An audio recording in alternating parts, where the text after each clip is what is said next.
Shalom. Shalom anak-anak SMA SMP Kristen Basic. Apa kabarnya? Teacher harap anak-anak SMA dan SMP Kristen Basic baik yang di rumah maupun yang di sekolah dalam keadaan sehat dan sukacita. Oke? Sepertinya ada yang lagi banyak masalah ini. Teacher Jumala, kenapa teacher? Sepertinya teacher lagi banyak masalah ya teacher ya? Iya teacher. Apa masalahnya teacher? Bisa diceritakan teacher? Banyak sekali teacher, tapi nggak mungkin kan cerita di sini, yang pasti saya sudah cerita ke Tuhan. Jadi apalagi kemarin kita kan latihan lagu ini berkali-kali, Iya. itu membuat saya semakin kuat teacher. Jadi sekarang teacher Jumala sudah kuat? Amin. Amin, iya. Yang namanya kehidupan Benar. pasti ada masalah. Jika Betul. kita masih hidup, pasti kita memiliki Betul. masalah dan pergumulan. Untuk itu, kita hilangkan segala beban dan masalah kita. Mari kita bersaat teduh sejenak.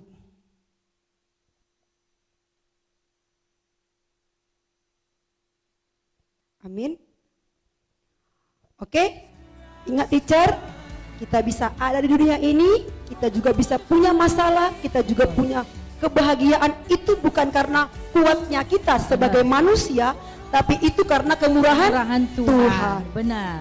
Anak-anak kami juga, mari lepaskan beban hidupmu. Kita mau fokus kepada Tuhan. Kita nikmati pujian ini dan itu untuk persembahan kita. Untuk Benar Tuhan. sekali. Untuk itu, mari kita angkat satu lagu pujian, berkat kemurahan-Mu.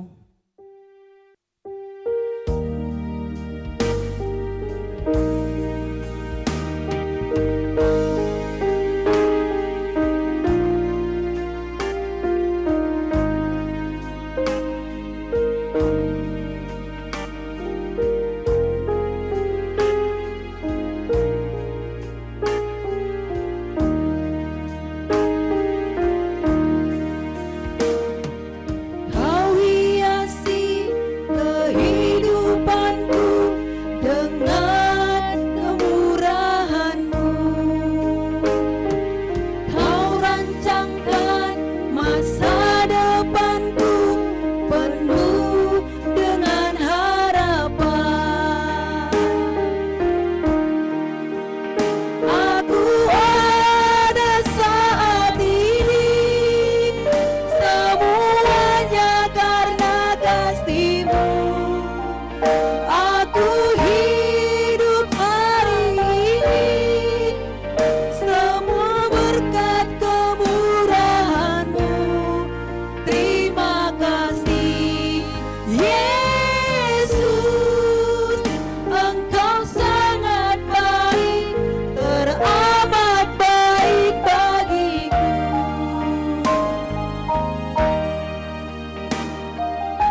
Oke, sebelum kita lanjut ke lagu selanjutnya, mari kita bersatu dalam doa.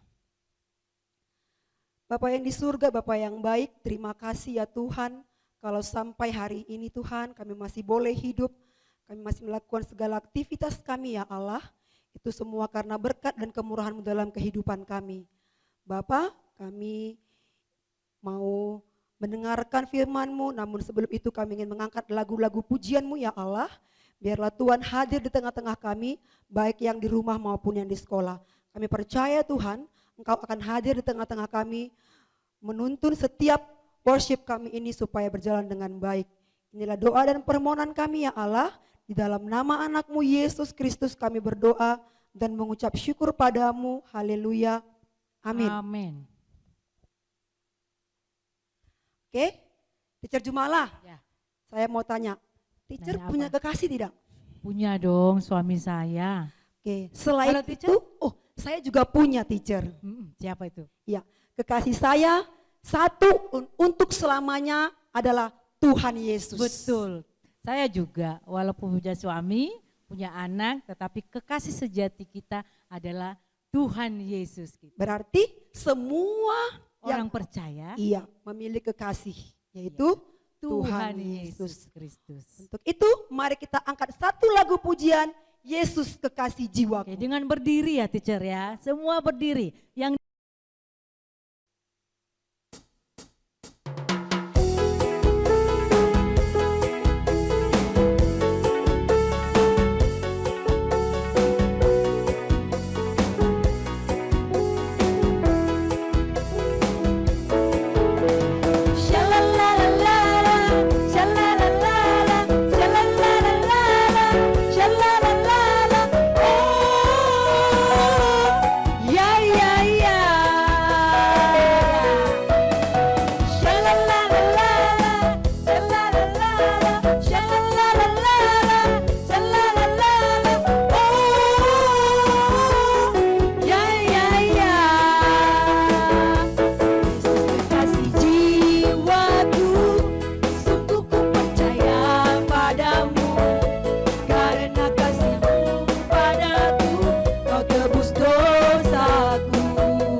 Anak-anak yang terkasih, yang di rumah, bahkan yang di sekolah, mari siapkan hati kita. Kita mau dengarkan firman Tuhan. Kiranya firman Tuhan yang akan kita dengarkan itu berakar, bertumbuh, dan berbuah di dalam kehidupan kita. Untuk itu anak-anak kami dan teacher-teacher, mari kita siapkan hati kita bernyanyi, kukan terbang, firman-Mu Tuhan, pelita bagi kakiku.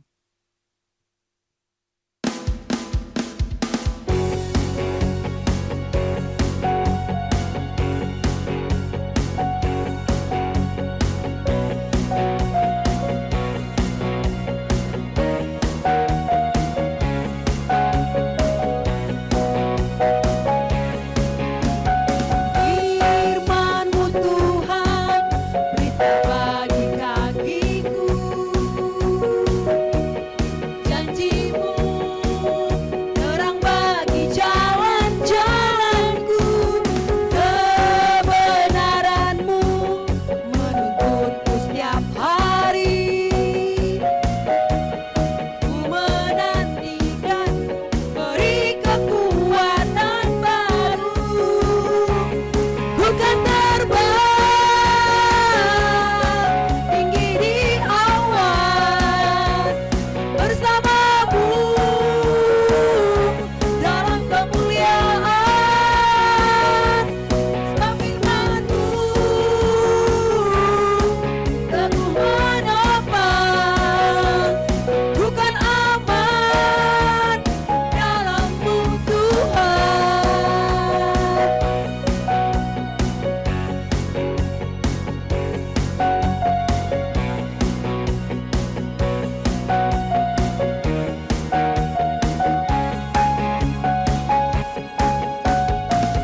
Firman-Mu Tuhan, berita bagi kakiku.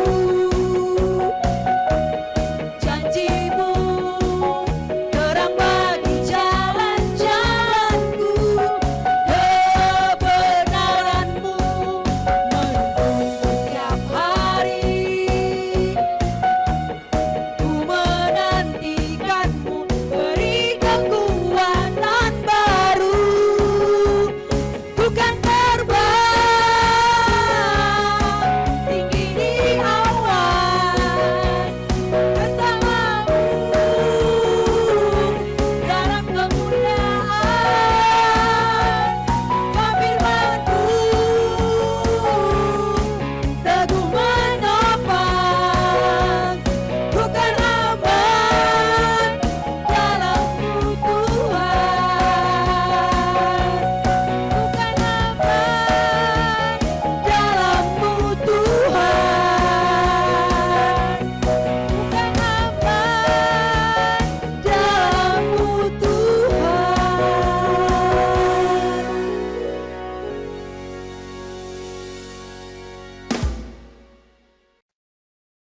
Saudara yang terkasih, kita akan bersama-sama merenungkan satu tema dari firman Tuhan, yaitu nasihat supaya tetap berjuang. Firman Tuhan dari Filipi 1 ayat 27 sampai 30. Demikian dikatakan dalam firman Tuhan, hanya hendaklah hidupmu berpadanan dengan Injil Kristus, supaya apabila aku datang, aku melihat, dan apabila aku tidak datang, aku mendengar bahwa kamu teguh berdiri dalam satu roh dan sehati sejiwa berjuang untuk iman yang timbul dari berita Injil, dengan tiada digentarkan sedikit pun oleh lawanmu. Bagi mereka, semuanya itu adalah tanda kebinasaan, tetapi bagi kamu, tanda keselamatan, dan itu datangnya dari Allah. Sebab kepada kamu dikaruniakan bukan saja untuk percaya kepada Kristus, melainkan juga untuk menderita untuk Dia. Dalam pergumulan yang sama, seperti yang dahulu kamu lihat padaku, dan yang sekarang kamu dengar tentang aku. Di dalam hidup manusia, masa muda itu diasosiasikan dengan sesuatu yang positif, baik kekuatan, energi, dan optimisme. Dan itu yang sering dimaksud dengan komentar-komentar, wah, masih muda ya. Sesuatu yang positif umumnya. Sehingga ketika kita membaca berita beberapa tahun belakangan ini, kita menjadi heran bahkan terganggu. Misalnya, ada seorang remaja berbeda pandangan dengan orang tua, kesal, marah, lalu mengakhiri hidupnya. Ini membuat kita terheran-heran mengingat masa muda diasosiasikan dengan sesuatu yang cerah, penuh pengharapan, optimisme. Demikian pula ada berita ada anak muda yang marah terhadap hidup dan keluarganya, lalu lari ke dalam dunia obat-obatan, dunia yang gelap, yang dianggap bisa menghilangkan kesedihan dan sakit hatinya. Malah sebaliknya, dia tenggelam di dalam kegelapan, dalam perbuatan melawan hukum, sampai akhirnya dia dipenjara, menghabiskan 10 tahun lebih masa mudanya di lingkungan penjara. Apa yang kita bisa pelajari dari fakta belakangan ini yang kita baca? Dan konsep kita bahwa masa muda adalah sesuatu yang indah, optimis, dan penuh dengan pengharapan. Yang kita pelajari adalah satu hal ini. Tidak ada sesuatu pun dari manusia yang bisa diandalkan, termasuk usia dan tenaga muda. Yesaya 40 ayat 30 berkata, orang-orang muda menjadi lelah dan lesu, dan teruna-teruna jatuh tersandung. Karena itu, orang muda tidak boleh mengandalkan usia muda mereka. Kita tidak boleh mengandalkan kekuatan manusia, apapun itu. Kepintaran, usia kita, kekayaan kita. Orang muda harus mengandalkan Tuhan. Bahkan lebih mengandalkan lagi karena justru di saat kita merasa kuat dan tidak perlu Tuhan, disitulah tahap yang sangat-sangat berbahaya dan sangat rentan dan beresiko buat kita. Dan seringkali memang merasa kuat dan bisa berdiri sendiri adalah pengalaman yang biasanya orang muda alami. Mengandalkan diri sendiri justru pada akhirnya membuat kita lemah dan akhirnya kita sampai pada kesimpulan, wah saya tidak kuat. Saya tidak sanggup, di sini saya berhenti berjuang. Saudara yang terkasih, kita jadi orang Kristen karena anugerah Tuhan. Bukan karena tenaga kita, bukan karena kekuatan kita, bukan karena usia muda kita, bukan karena IQ kita, kepintaran atau apapun juga. Siapa bisa percaya kepada Tuhan yang mati di salib, lalu percaya, itulah Tuhanku. Dia mati bagi aku, dia bangkit bagi aku.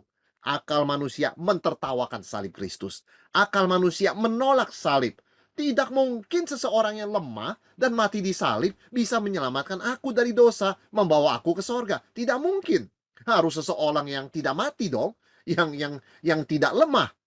Tetapi inilah anugerah Tuhan, bekerja melalui Roh Kudus.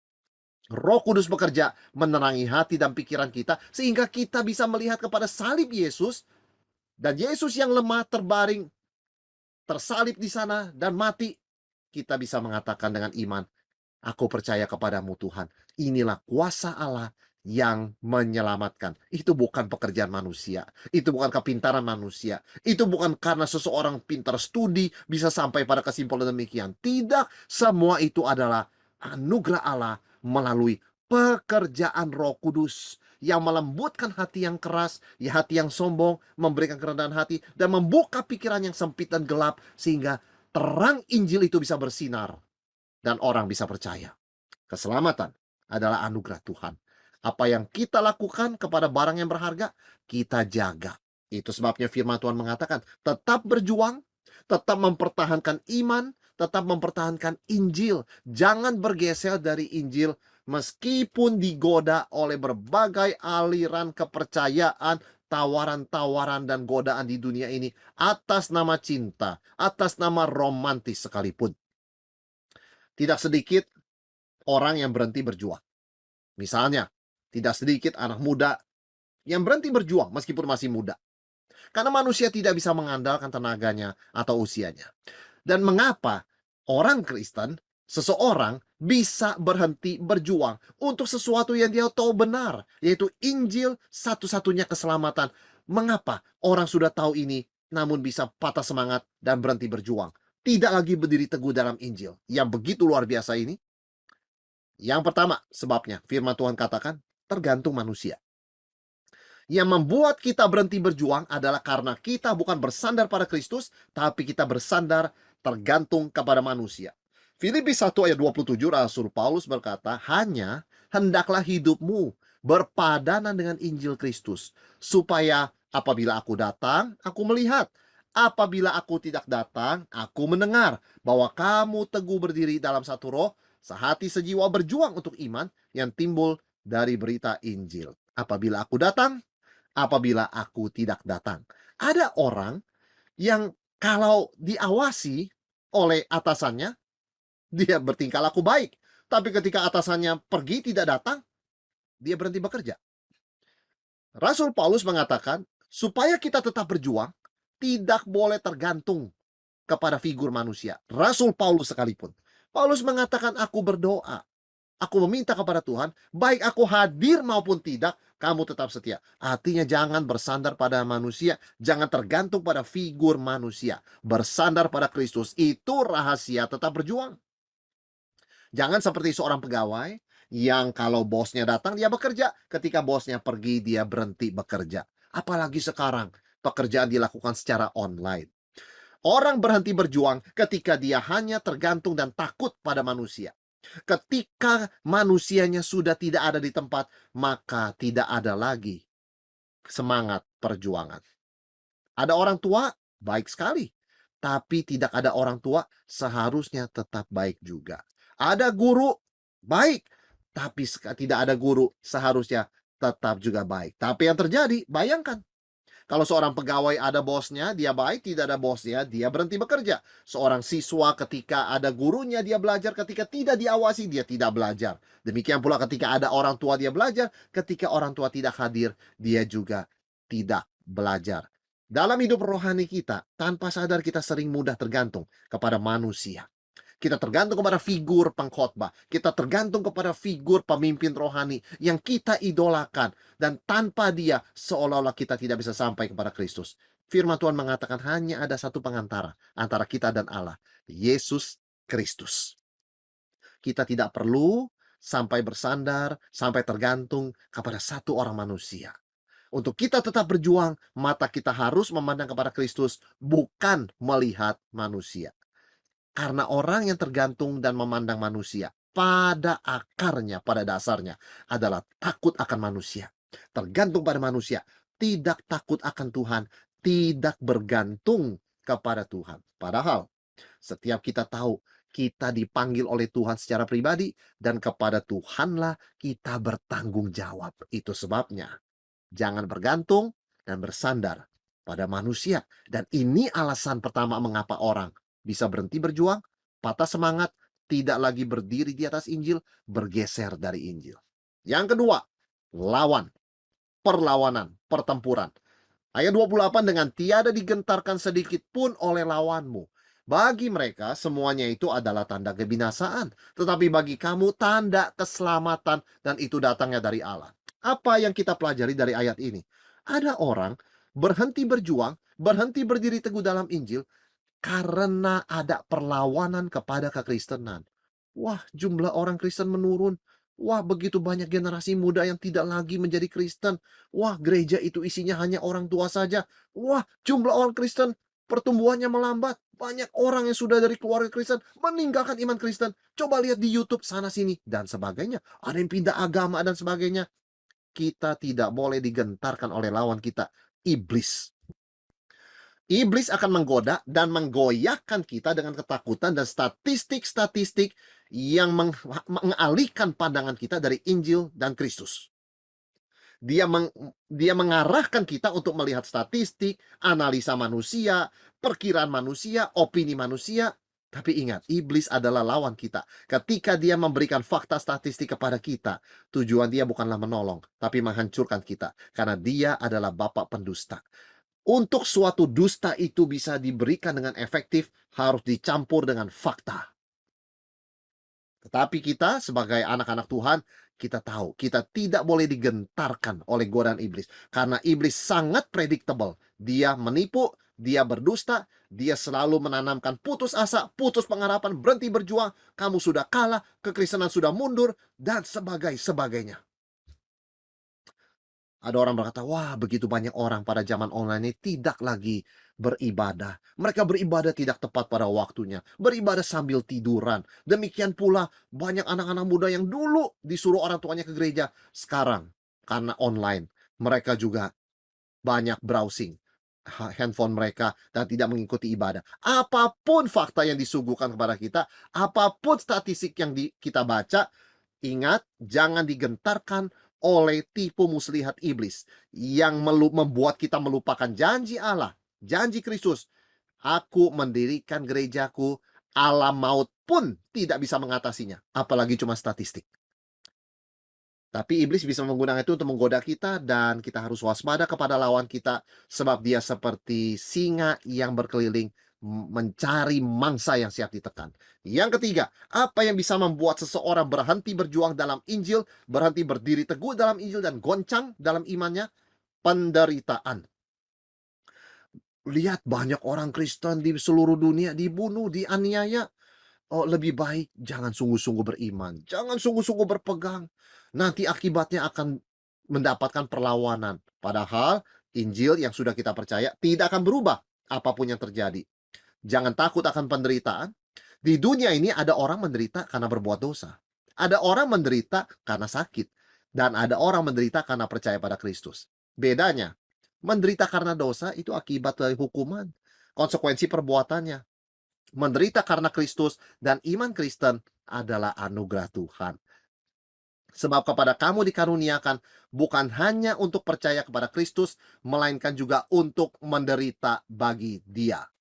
Penderitaan bisa membuat kita patah semangat kalau kita lupa anugerah Tuhan. Tetapi ingat, kita diselamatkan oleh anugerah. Maka kita tahu lagu Amazing Grace, anugerah yang ajaib. Dan firman Tuhan mengatakan di Filipi 1 ayat 29, sebab kepada kamu dikaruniakan atau dianugerahkan bukan hanya untuk percaya kepada Kristus, beriman, iman adalah anugerah, melainkan juga untuk menderita bagi Dia. Artinya penderitaan pun adalah anugerah Tuhan. Karena tujuannya adalah mendatangkan kebaikan bagi kita, memurnikan kita, dan memuliakan nama Tuhan. Kemungkinan penderitaan tidak seharusnya membuat kita patah semangat, berhenti berjuang, takut, bergeser dari Injil. Kalau kita mengerti, penderitaan itu adalah anugerah Tuhan. Sama seperti iman percaya. Nah, pertanyaannya bagaimana kita bisa tetap terus berjuang? Firman Tuhan mengajarkan kepada kita satu hal. Pegang Injil. Ayat 27. Dikatakan bahwa kamu teguh berdiri dalam satu roh dan sehati sejiwa, berjuang untuk iman yang timbul dari berita Injil. Jangan lepaskan Injil. Apa itu Injil? Yesus Kristus mati di salib bagi manusia berdosa. Dan itulah satu-satunya jalan orang diselamatkan. Orang diperdamaikan dengan Tuhan dan mendapat hidup yang kekal. Dan Yesus bukan hanya mati, tetapi Dia bangkit. Itulah Injil. Yesus mati dan bangkit bagi manusia berdosa. Berpegang kepada Injil berarti mengakui tidak ada nama lain, tidak ada jalan lain yang olehnya manusia dapat diselamatkan kecuali di dalam nama Yesus Kristus, satu-satunya jalan, kebenaran, dan hidup. Tidak ada keselamatan di dalam filsafat manapun, sistem moral manapun, agama kepercayaan manapun. Tidak ada keselamatan di dalam nama siapapun kecuali nama Yesus. Manusia tidak bisa diselamatkan oleh amal ibadah, perbuatan baik, sedekah, perbuatan sosial, dan sebagainya. Semua itu tentu baik untuk sesama kita, tapi tidak cukup untuk Tuhan. Hanya darah Yesus yang bisa menyucikan kita, yang bisa melayakkan kita untuk hidup kekal di sorga. Ingat, di sorga tidak ada dosa. Sorga dengan dosa bukanlah sorga, tetapi bumi. Bagaimana orang berdosa membawa dosanya masuk ke sorga? Bagaimana dia membasuh dirinya bersih? Tidak bisa dengan perbuatan baik. Bagaimana dengan dosanya? Dosa tidak boleh masuk surga. Mau diapakan dosanya? Dosa itu menempel di hati dan pikiran kita. Dosa bukanlah sesuatu kantong plastik yang kita bawa ketika kita mau masuk surga, kita bisa buang kantong plastik itu. Dosa menempel dalam hati dan pikiran kita. Apa yang bisa membersihkan dosa? Dari dalam diri kita. Firman Tuhan mengatakan hanya darah Yesus yang bisa menyucikan pikiran dan hati kita. Bukan darah binatang, bukan ritual, bukan upacara agama, bukan sedekah, bukan perbuatan agama apapun, bukan air apapun juga.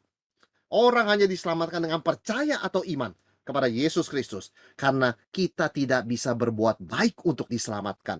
Kita hanya bisa percaya kepada apa yang Yesus sudah lakukan, yang sudah perbuat di atas kayu salib. Dan ketika kita bisa berbuat baik, ingat, itu bukan kredit, itu kewajiban. Tidak ada kredit di sana. Dan dosa harus diselesaikan karena dosa adalah hutang kepada Tuhan. Kita tidak bisa membayar hutang dengan perbuatan baik.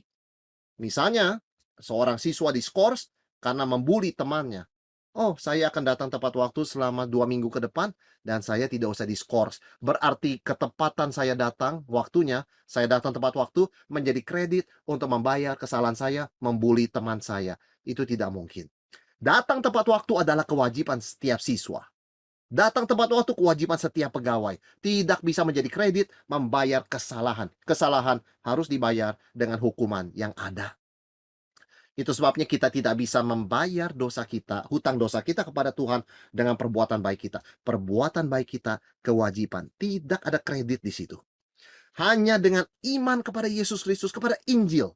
Iman yang disebut oleh firman Tuhan, yang muncul, yang timbul dari Injil. Iman yang timbul dari berita Injil. Iman yang berdasarkan Injil.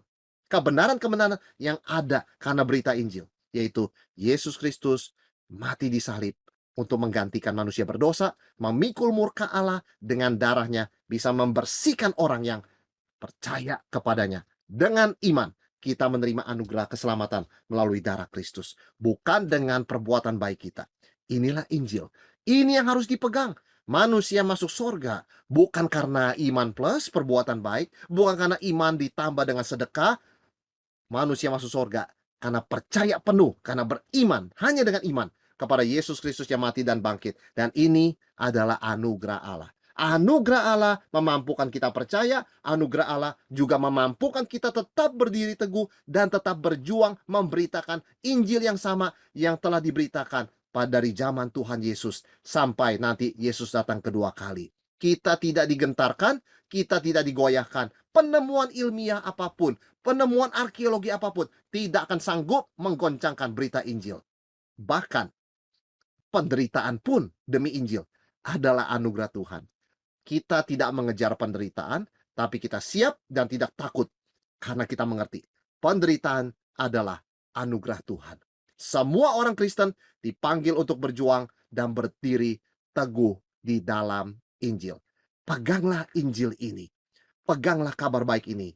Jangan bergeser daripadanya. Yesus mati, Yesus bangkit. Itulah kebenaran firman Tuhan. Semua orang Kristen dipanggil untuk berjuang dan berdiri teguh dalam Injil. Tetapi ada sebagian orang yang dipanggil untuk berjuang secara langsung dan setiap saat. Siapa itu? Para hamba Tuhan. Anak-anak muda Kristen dipanggil Tuhan untuk berjuang bagi Injil. Tapi sebagian anak muda Kristen, anak SMA, dipanggil oleh Tuhan untuk menjadi hamba Tuhan. Menjadi penginjil, menjadi pendeta. Paling sedikit masuk sekolah teologi. Sebagai kepala program studi Sarjana STT Reform Indonesia, saya ingin share kepada saudara-saudara, kepada rekan-rekan sekalian, bahwa ada sebagian anak-anak SMA yang dipersiapkan Tuhan untuk menjadi hambanya masuk ke sekolah teologi, berjuang secara langsung di ladang Tuhan untuk membela Injil. Pertanyaannya, apakah saudara adalah salah satu dari orang itu? Pikirkan dan doakan ini. Semua orang Kristen dipanggil untuk berjuang bagi Injil, berdiri teguh dalam Injil. Satu-satunya pengharapan dan keselamatan bagi manusia. Tetapi ada sebagian yang dipanggil untuk berjuang secara langsung dan full time menjadi hamba Tuhan. Doakan ini, karena ini menyangkut nasib kekal banyak orang dan menyangkut tujuan hidup kita masing-masing. Yang dipanggil, jangan lari. Karena itulah tujuan kita.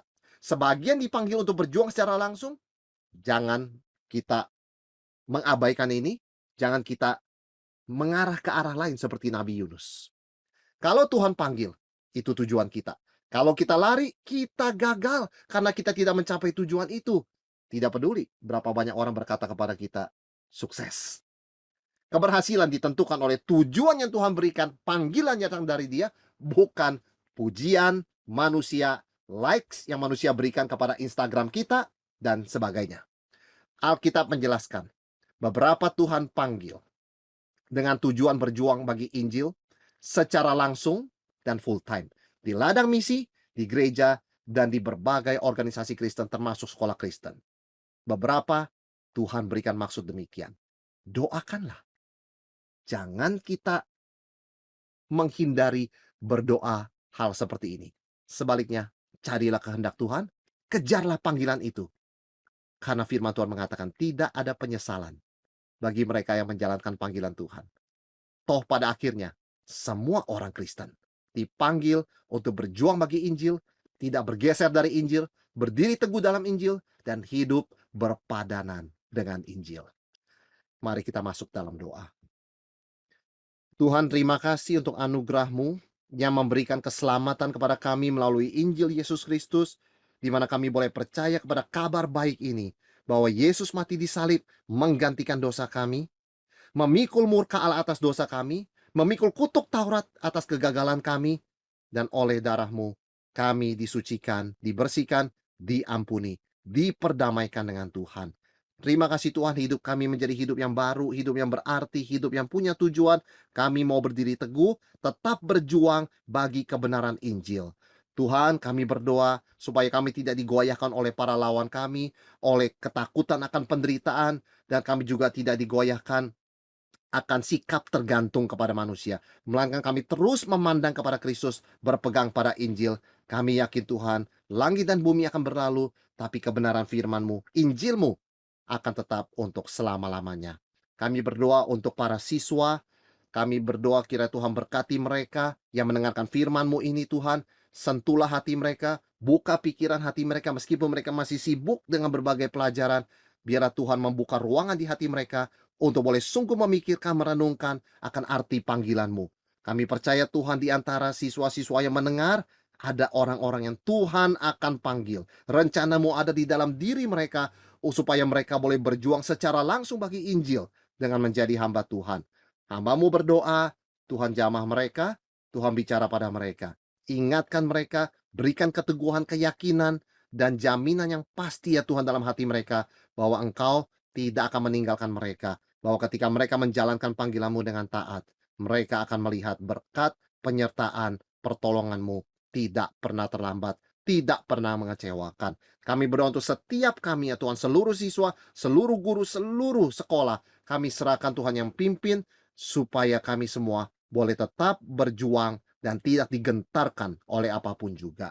Terima kasih Tuhan, kami mengucap syukur untuk cinta kasih-Mu, untuk anugerah-Mu, anugerah untuk percaya, anugerah untuk menderita sekalipun. Kami percaya anugerah-Mu selalu cukup bagi kami di dalam kelemahan, kuasa-Mu jadi sempurna. Dengar doa kami, terimalah syukur kami. Dalam nama Tuhan Yesus, kami berdoa. Amin. Tuhan Yesus memberkati. Kita sudah mendengarkan firman Tuhan, pastilah kita sudah menjadi kuat. Amin. Amin. Karena Tuhan yang memberikan kekuatan kepada kita. Kita tidak dapat menjalani hari-hari kita dengan kekuatan kita sendiri, tetapi karena pertolongan Tuhan. Dan karena Tuhanlah kita kuat menghadapi hidup ini. Untuk itu anak-anak kami yang di rumah, bahkan yang di sekolah, mari kita berdiri, kita mengaminkan firman Tuhan dengan satu pujian, Kaulah harapan. Bukan dengan kekuatanku ku dapat jalani hidupku, tanpa Tuhan yang di sampingku, ku tak mampu sendiri. Biarlah ini menjadi doa kita.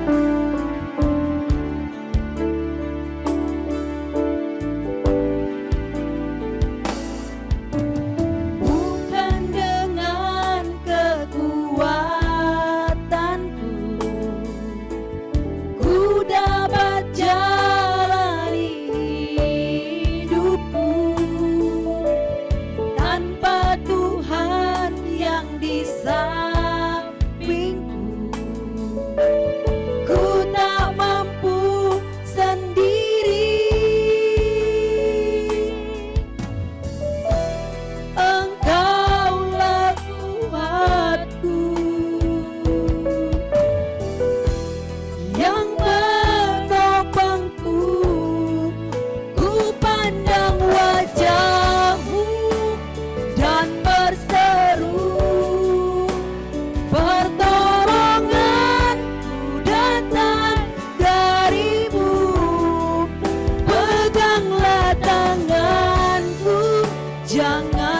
lepaskan.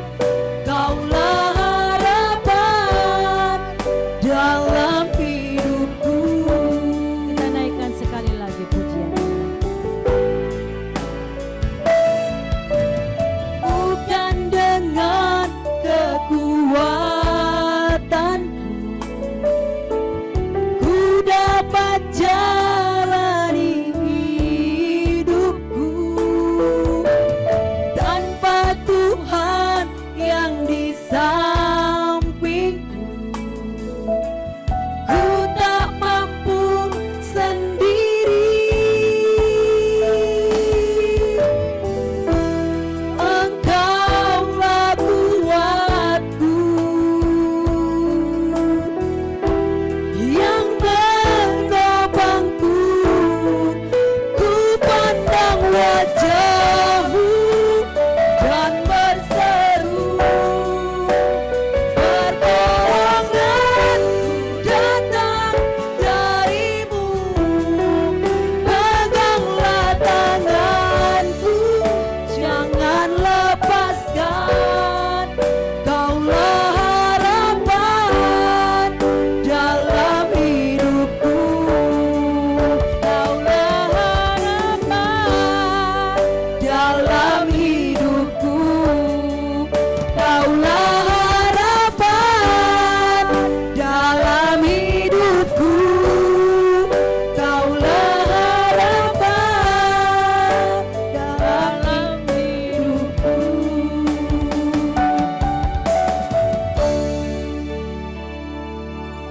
Kita berdoa. Terima kasih Tuhan untuk ibadah kami pada pagi ini. Kami percaya ketika kami bergantung dan berharap hanya kepada Tuhan, Engkau akan memampukan kami menjalani hari-hari kami.